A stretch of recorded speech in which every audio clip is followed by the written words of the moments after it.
So, CitizenCon weekend has passed, and now we have lots of new information and lots of pretty visuals, if not lots of things to play with and mess around with. But unfortunately, that's the way that CitizenCon tends to go. It never feels quite as tangible as it does compared to the one in 2019, where I was there working as staff, as a volunteer. It was great fun. So yeah, we've had lots and lots of information come from this CitizenCon, and there's lots and lots of pretty things to look at, even if the only sort of tangible thing we have is the Greycat STV, which you'll see me messing about with in this video. It's great fun, lovely vehicle to drive around. Very twitchy, I've noticed, especially if you're going at speed, but I was in a low gravity environment when I was messing about with it here on Magda. I just wanted somewhere pretty to sort of take it out for a spin because it was my first time driving it. I do love how it's got the two boots, as we say, or two trunks, as you might say in America, so that the top button accesses internal storage, of which I don't know how much quite there is. I imagine you could still get a fair bit into it.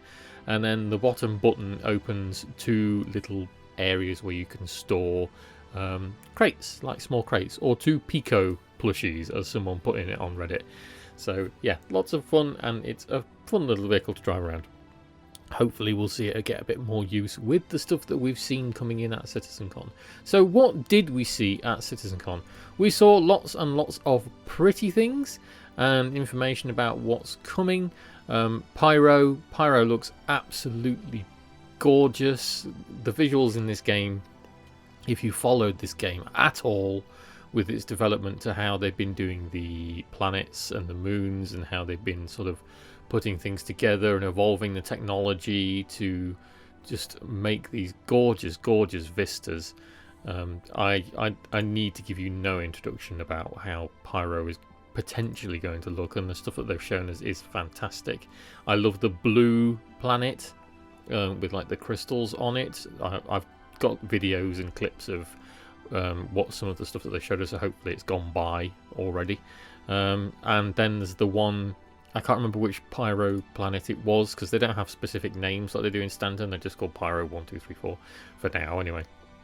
And it's like been attacked by a solar flare, like a coronal mass ejection that's scarred the moon. I think that's incredible.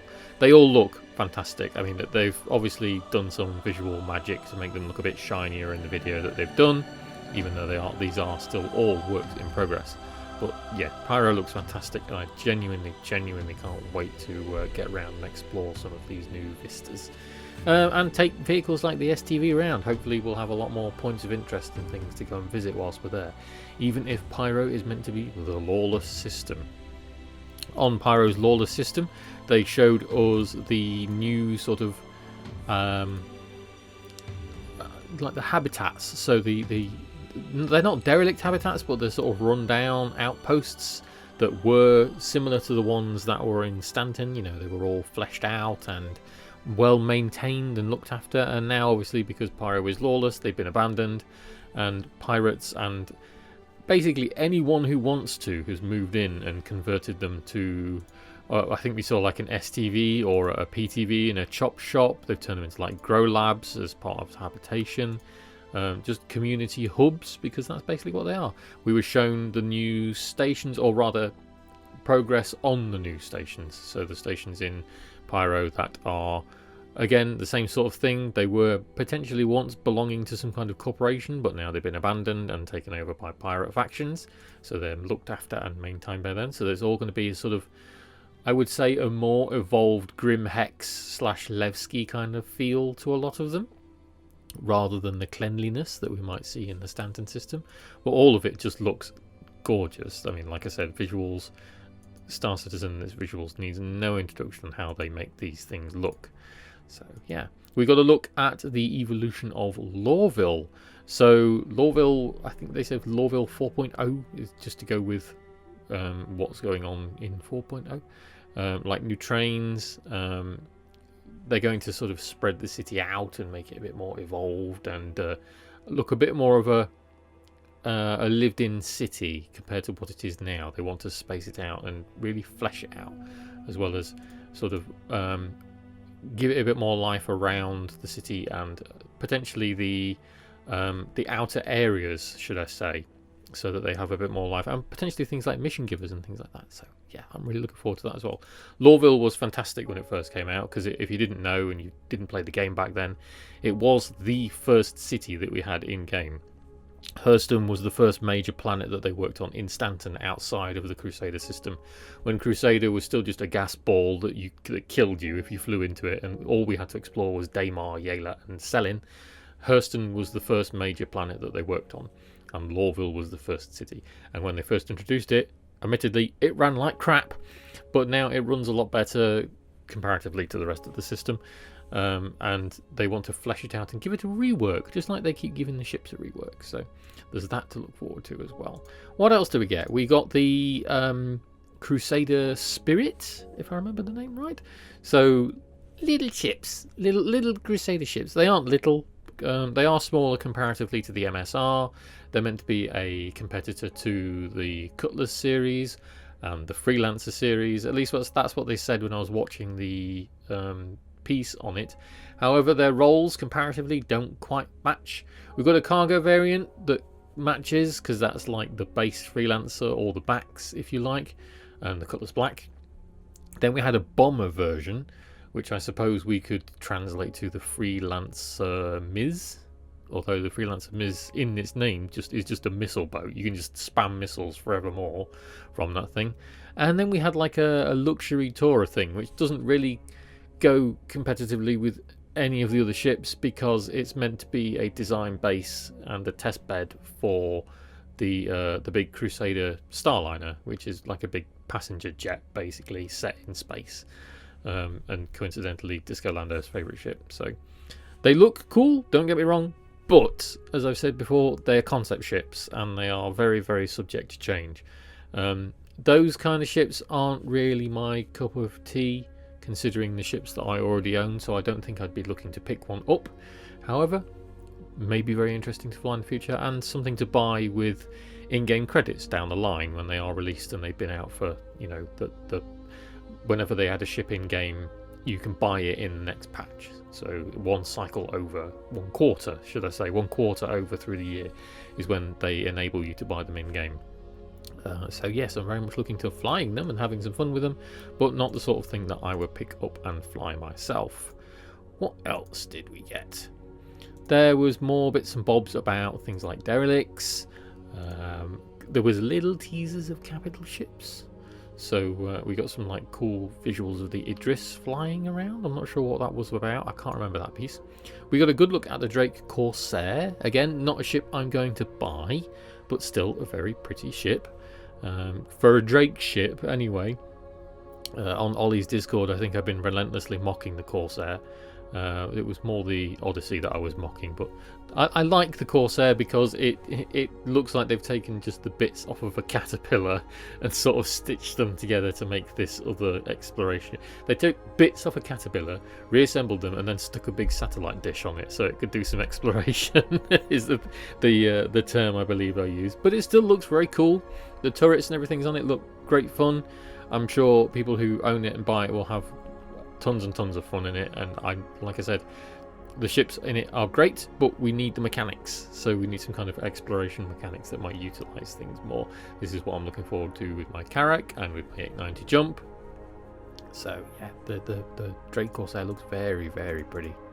And then at the end of CitizenCon, and I'll use that term very loosely because it was a very random, where we had Chris Roberts and friend, I can't remember his name, I'm so sorry, came on at the end, and what I thought it was going to be a quick little update segment on potentially Squadron 42, and because we saw nothing of Squadron, and I know they're keeping their cards close to the chest, but I think it's really starting to irritate people that there isn't a lot being shown.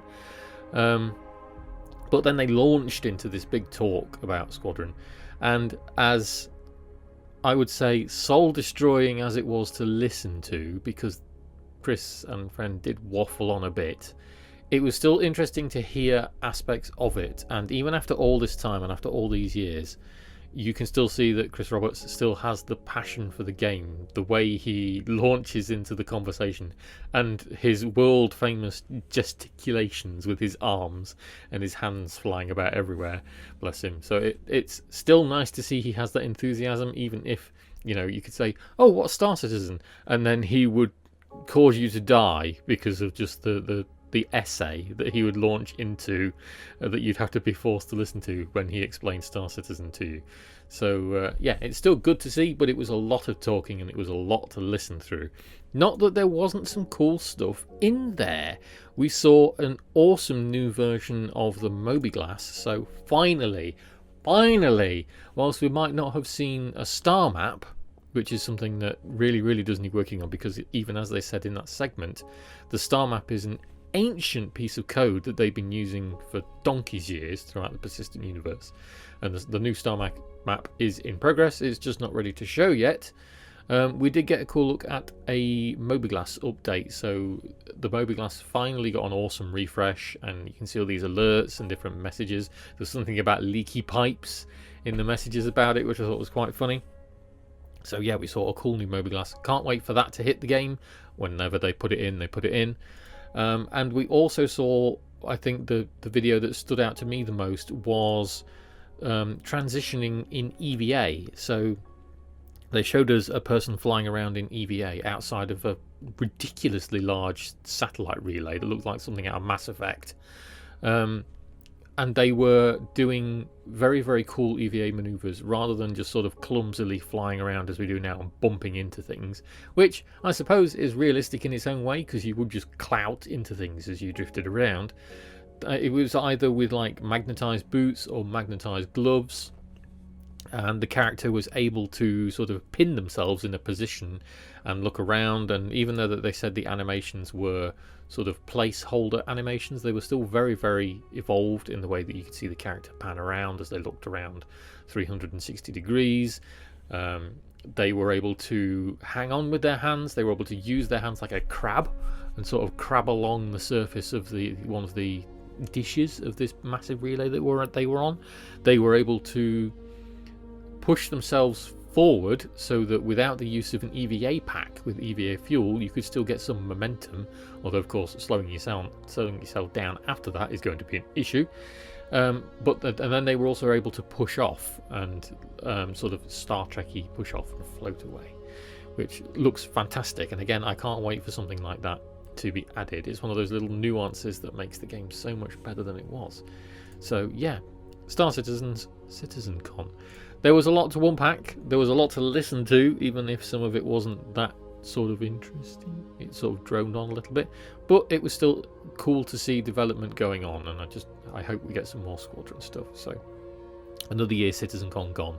If you have an account registered on CIG's website, regardless of whether you play the game or not at the minute, you'll get a goodies pack that's got like an undersuit, it's got a grenade launcher, you get it's not Finley now, is it? I can't remember what his name is. You get a Stormwowl plushie that you can throw around in game if you want. It squeaks whenever you put it down, it's quite cute.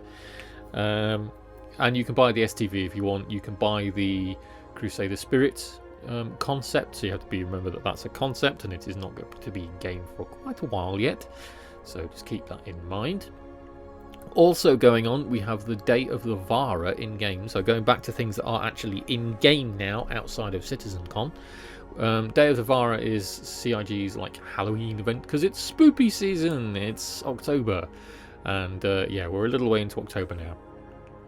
And you can buy some Halloween skins for ships. Just looking at my stuff, let me see what we've got. So you can get ships for the Drake Herald, you can get ships for Cutlass, you can get ships for Caterpillar, for a Buccaneer, and for the Venture if you bought the Venture on concept. I'm not sure if it's still on sale for concept now, but yeah, you can get a green skinned Venture if you want. So the new salvage ship that's coming with 318.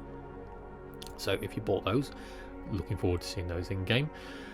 Also going on in game, you can find now the Horror Hill helmets. So the Horror Hill helmets, I'm sure I'll put a picture up that you can see. You could get these before, or you could get one of them before. One of them was a in-game thing where, if I remember right, you had to go to Bennyhenge and you had to poke the NPC that was crushed by the vending machine, and that sort of registered it with your account, and then at the end of the event, CIG distributed these things in your hangar. Now you can get these helmets by going to outposts. So where I thought they might do it with everything else, like you visit derelicts or you visit bunkers, where you actually have to do a little bit of work to go and get them, a little bit of exploration and or shooting, they've completely trivialized it and just made it a random dice roll. So you can go into any of the outposts, and people are having lots more luck with the outposts around Hurston, so the HDMS outposts, and just looking around for rare loot boxes. And I say rare loot boxes, on the outposts, the ones that spawn more rare are red and black. So they have like a red border and a black top, rather than the white ones you might see spawn, like the white lockers that are at the abandoned outposts, if you've watched my stuff on that before. The same looking cases that spawn in bunkers. And there's 3 helmets you can get now. So there's the original Horror Hill helmet, which is the one on the left, which is red. There's a green version, can't remember the name of it, but it's got like a green gas mask effect to it, sort of cyberpunky. And then on the right, controversially, there is the Vandal helmet. Now this helmet before, to get it when it came out in game, you had to kill 100 unique PvP players, if I remember right. So rather than just having someone come back again and again and again and stand in front of your ship and you just blow them away in an Aurora or whatever, you legitimately had to kill 100 different people or 100 different ships, and then there would be a marker added to your account, and then CIG would distribute this helmet and you get this helmet. Now, as I've said, just with these mechanics, they've completely trivialized it, so they probably pissed quite a few people off. You just have to find it in one of these boxes around the outposts, and I will admit I've seen some people get it. In fact, I've seen quite a few people getting it. I haven't found it yet at the time of recording this, and I've been searching for a sort of 6 hours-ish already, just on and off, whilst I've been doing other things. I've found both the Horror Hill helmets, but I've not found a Vandal helmet yet. So I imagine they won't elude me for that much longer. But yeah, that's how you can get those helmets. If you want some cool helmets in game, they're free. This is literally the easiest thing you could do to get these helmets. There's no real, it's just a time investiture. There's no shooting. There's no exploring. Go to an outpost on a Hurston moon or on Hurston itself and just search the place and look around. Kind of like the rare loot things that I was doing with the abandoned wrecks. Take a ship that's got a bed and land a little way away from the outpost and then just relog. I've noticed that my ship does like despawning at these outposts after I've done maybe 1 to 2 relogs, so it's a little bit irritating compared to just doing the abandoned ships, or the derelicts, sorry. But yeah, that's the way to get them. Free ships, free helmets in game, and barely anything you have to do from just time investiture. And it's the Vandal helmet, which looks very cool and freaky. So there we go. CitizenCon, Greycat STV, great fun to drive. Lots of information, lots of cool stuff to see, lots of words, but really looking forward to seeing it translate in game. And Halloween event and free helmets. Other than that, that's basically it for this video. Let me know how you guys are doing. Let me know what you think on what we've got in CitizenCon and what is coming and what you're looking forward to, especially with 3.18 still on the horizon. Haven't heard that much from Eva Carter yet. Hopefully we'll hear a bit more. And yeah, tell me what you think. Thank you for watching everyone, and I hope you enjoyed. If you like this and think I deserve it, please give it a like, consider subbing if you fancy sticking around. If you're thinking of taking part in the game, feel free to use my referral code on screen or click the link below for bonus in-game money that helps me out as well. See you in the next one.